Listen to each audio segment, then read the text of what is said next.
ஒவ்வொரு முறை கர்நாடகா நாங்கள் அந்த அணையை கட்டியே தீர்வோம், அது எங்களுடைய உரிமை, அதில் தமிழ்நாடு தலையிட முடியாது அப்படின்னு சொல்லும் பொழுது தமிழ்நாடு அரசு அதற்கேற்ப முயற்சிகள், அதை தடுப்பதற்கான முயற்சிகள் எடுக்க வேண்டியது தமிழ்நாடு அரசினுடைய கட்டாயம்.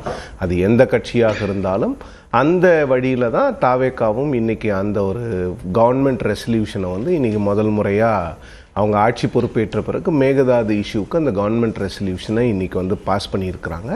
இதில் ஒன்றும் பெரிய ஒரு விஷயம் இல்லை. ஏன்னா அது மேகதாது அப்படிங்கிறது கடந்த 10-15 வருடங்களாகவே கர்நாடகாவுக்கும் தமிழ்நாட்டுக்கும் ஒரு மிகப்பெரிய பிரச்சனையாக பூதாகரமாக வந்து கொண்டிருக்கின்ற ஒரு விஷயம்.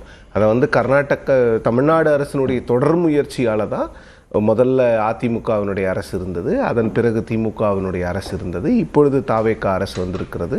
ஸோ அந்த அதிமுக திமுக அரசுகளினுடைய அந்த டென்யூரில் தான் போய் டிபிஆருக்கு கூட பர்மிஷன் கொடுக்கக்கூடாதுன்னு சுப்ரீம் கோர்ட்டில் கேஸ் போடுறாங்க. அந்த சுப்ரீம் கோர்ட் கேஸ் நிலுவையில் இருக்குது. டிபிஆருக்கு பர்மிஷன் கொடுக்க மாட்டேன்னு சென்ட்ரல் கவர்மெண்ட் சொல்கிறாங்க.